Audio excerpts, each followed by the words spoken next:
I want to figure out how I can go from enjoying a piece of chocolate to enjoying exercise.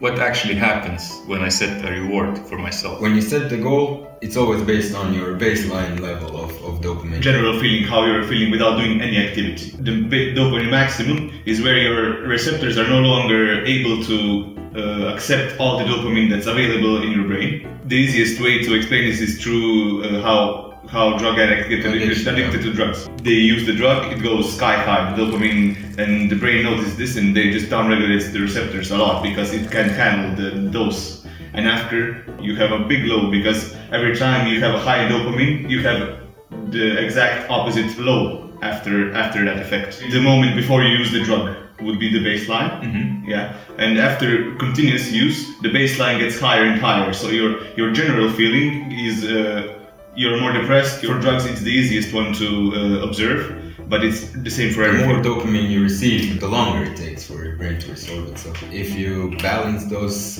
highs and lows, you will have a more balanced, I think, emotional and physical drive to do things. How would you guys use this knowledge of the reward system in your daily lives?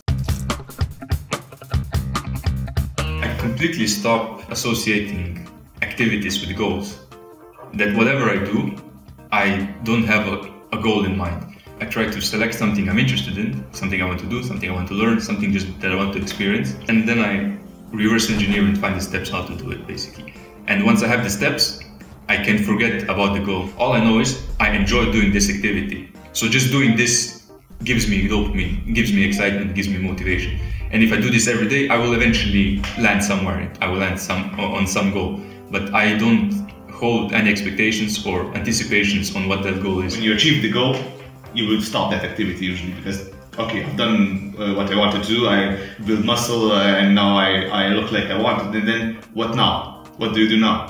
What drives you then? Yeah. Then another goal, and then you achieve that, and another goal. It's just an endless loop, so it's just easier to go without the goal from the beginning. The idea behind it is that you can just let go of the goal. It's okay to look ahead and just consider, okay, where do I want to go? What would be a goal here? But once you figure that out and what activity you need to do to get to that goal, if you are able to drop that goal completely and just do the activity, that's where I think my change happened. That I'm able to just let go of the goal and just do the activity.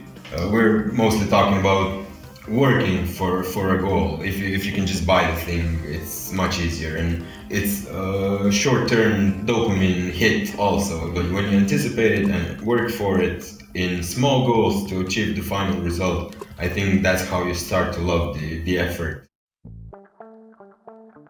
I deleted Reddit just to see how it will affect me, because I have noticed that the scrolling, the dopamine hits you get were definitely affecting me in a way that I didn't like it. After like maybe 7 days, I already started noticing differences in how I felt during the times of the day that I would use the app and during the time of the day I wouldn't use it. The baseline feeling of throughout the day was more consistent.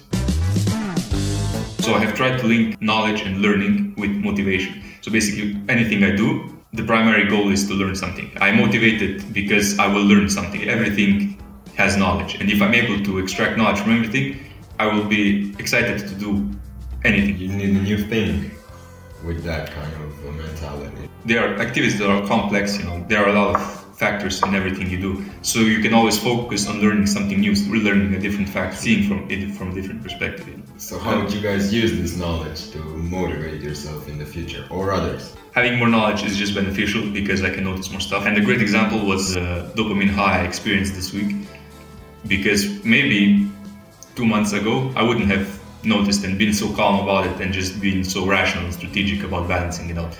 But this week I immediately recognized my dopamine is just going through the roof. Having this knowledge, I was able to balance it out. I was able to prevent a crash that would inevitably happen. For me personally, I will definitely try the dopamine fasts once per week.